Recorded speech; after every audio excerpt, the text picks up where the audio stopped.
Hello Exiles, this is Fusion Gaming and welcome to my series. Now today we're going to be discussing what content should I be doing early maps to be able to make a bit of money. So we're going to run through basically a few things, but just before we even start, if you are not aware of who I am, go check my channel out. I do have quite a few guides and quite a few little videos on obviously how to do things. So there's like a path of building video, there's how to do the chaos recipe, there's how to run through the axe faster. Go check it out, subscribe, and I'm going to be posting content over the next couple of weeks minimum, obviously with all of the new content that's going to be in the game. Now, first things first, what I would like to say is if you want to know what type of content you should be running in the end game, there is literally, you can run anything and you will make money. Let's just be clear on that. So it doesn't matter whether you want to run blights, whether you want to run beasts, whether you want to run essence, strong boxes, delirium, expedition, ultimatum, logbooks, harvest, does not matter. Every single piece of content will provide you with some form of juice.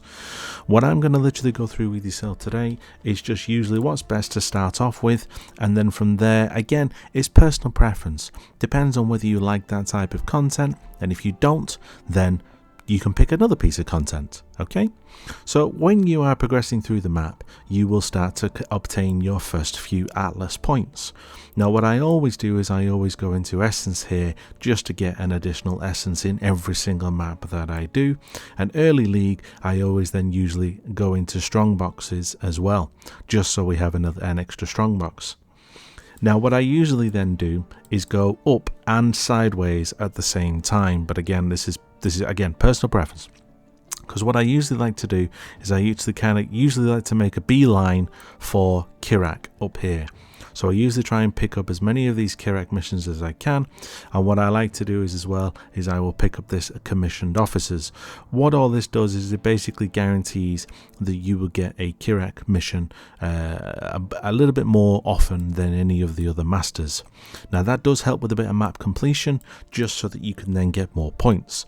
So that's the first thing that I do. It doesn't get me any money, but obviously it gets me free map completions and free maps if I ever ran out. Then after that, I'm running to the side here, and I would usually then pick up a bit of blight.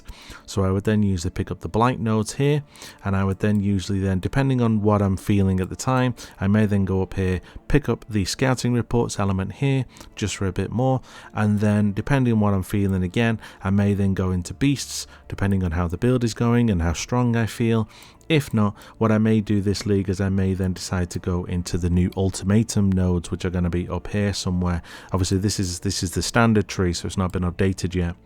Then from the middle, what I would then usually do is then branch off to whatever piece of content I want to do. So 9 times out of 10 I would always then make a beeline for expedition, because I absolutely love expedition. So I would go over here and try and pick this up as soon as possible.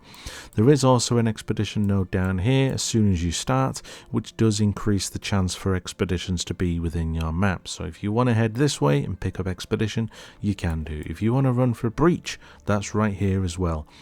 Every piece of content that you can think of that is very popular early game is 9 times out of 10 is within this first diamond here that you can see. There's like a diamond on screen here. This is basically got a lot of content in here. So we have Legion here, we have Breach, we've got Kirak over here, we've got Expedition, we've got Jun down here, we've got Nico, we've got Strong Boxes, we've got Essence, we've got Alva, we've got Beasts, we've got, what's down there, we've got more Heist, we've got Blight, we have Metamorph, which obviously that will now be changed to Ultimatum. And then in the middle here we have master information, master stuff, and then above it we then have more smuggler's cache, so more high stuff. We've got shrine stuff, and then just above it we've got abyss, harvest, expedition, and delirium, with more incursion and ritual and more scouting. So everything kind of is very closely linked to this first triangle. So within your first 20 maps, you should be able to get into some of these nodes and start to influence your maps. But like I said at the beginning, it does not matter what content you run. So if you want to run Blight, then you can run Blight and run Blight in the maps. And then if you wanted to run Blighted maps, which is what I typically do, then that will give you a whole ton of currency in there. If you want to run Beasts, obviously you can run up the left hand side here and go up here and then stay on the left hand side, because there's another one up here and another one up here. Where is he? He's moved. Hold on. There he is. I lost him for a second now. If you wanted to do essence, you've got essence here. But like I said, don't forget, if you watch my atlas video, if you click the middle of any of these atlas nodes, it will then point out where the next atlas one is. So for essence, there's one here, but then the next ones are quite a few points up here. So if you want to make a beeline for it, then you could possibly get up here in the first 20 maps. It's entirely up to you how you want to do it. Strongbox. If you want to go for strongboxes, there's some strongbox nodes here. Then there's another one that's up here, which then guarantees that your boxes are always going to be corrupted and rare. And then you have another one up here, which kind of guarantees that any drops will be duplicated if they are divination or currency. If you want to go for expedition, like I said, the majority of this is all on the right hand. Well, it is all on the right hand side of the tree. So there's one down here, there's one right here, there's a big one right here, and then there's one at the top up here, which kind of gives you a 90% chance and a 65% chance that the people that you encounter will either be. So I've gone for Danning and Retusion just because I enjoy rolling those.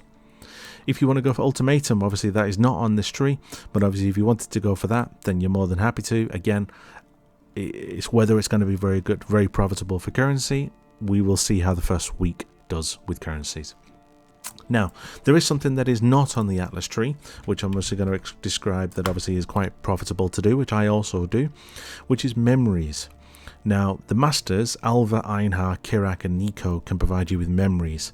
Now, there are some of these that can be very expensive. So, for example, if you was to run, let's say, the Beasts one, so the Harvest Beasts one, that can be quite a few divines to do it. With the Essence one, that can also be a little bit expensive just because it contains guaranteed additional essences. But the ones that I usually do, which are relatively quite cheap, but also make me quite a bit of money, there's quite a few really. The first one that I usually like to do is the Abyss one, which is one at the top here. So it says there, areas contain additional abysses and monsters come from the beyond the realm. Now, one small tip. If your build is not very strong and you cannot deal with being surrounded, do not do this one. You will get surrounded very quickly, and you will get overwhelmed by, you know, a good 50-60 mobs that will just appear out of the abyss, and you will get very quickly swarmed. So if you haven't got a fast map clear, then do not do this one, because you will struggle and you will keep dying. Another one that I like to do is the Harbinger one. So there's two Harbinger ones that you can do. You can do one in here where basically every single piece of currency that drops in every single type of map is a currency shard. So whether that be a Chaos shard, an Alchemy shard, an Exalted shard, or you could even get a Mirror shard. That obviously is how that works. So every single piece of currency is a shard. The next one that's Harbinger as well, which is very, very good for XP, is Harbinger portals. So through your map, there will be portals for Harbingers, and they will then consistently spawn monsters. But again, you can get overwhelmed in these maps very quickly. So just be careful, because they can be a little bit spicy when obviously you start to run a few of them. Again, some of these are relatively okay. I wouldn't say that they are massive amounts of money. So there is one here that just focuses on breach. So there is additional breaches in your area. There is a breach one where the entire area is breached, and you will have additional breach hands, and you will have bosses in there as well. So it's a case of, depending on what content you like to do, GGG did like to kind of spread it across a few different areas of the main pieces of content. So there's one here for Harvest, there's one here for Incursion, and there is literally just one here for Strongboxes as well, if I remember rightly, where literally you just have a series of Strongboxes. And it's quite funny actually, because there's like three Strongboxes, and it kind of reminds me of the three Goldilocks. One's like a small box, one's a medium box, and one's a large box. And every time you open it, it just gets bigger and bigger and bigger, and the pack sizes get bigger and bigger. But the rewards supposedly get bigger and bigger. But when I did that, I think I did one of them like twice, and I didn't really get that much rewards from it. But again, I may have had a bad run. It's entirely up to you. They are a very good thing that you can do. Like I said as well, logbooks, they are a very good source of currency. But what I also then do is I then roll Tuition, and I will get a lot of bubblegum currency from running Tuition. And again, that is entirely up to you. Another thing you can do is Harvest. Harvest usually early on can get you quite a bit of crystallized life force, and you can then sell this juice. The yellow one is usually the most expensive, and the yellow one usually will stack, and it will just, the price will just keep going.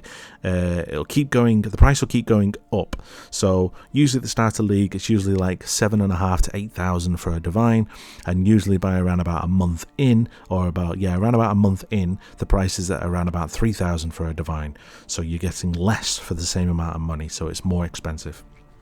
So it's entirely up to you whether you want to then stack that yellow juice up and then sell it all when the price goes down, or the price goes up, sorry. Then that's entirely your decision. But as I've said, every single piece of content that you run on this atlas will make you money. The other thing you could do is you could be a hideout warrior, and you could literally just flip currencies. If you want a guide on how to flip currencies, as people know me in the Path of Exile Discord, they know me as a notorious hideout warrior, and I can make a lot of money literally just by flipping currencies. Then by all means, give me a shout in the comments and say that you would like a video on the basics of how to flip currencies, and I will teach you how to do it. It's very easy. But apart from that, that's it. It was a very short video just to kind of explain what type of content it is that you can do, and obviously the way that you can do it. All right. If you have any questions in anything that I've discussed today, again, throw it in the comments, and I'll more than happily discuss it in a future video. Until we meet again, stay sane, and thank you for watching.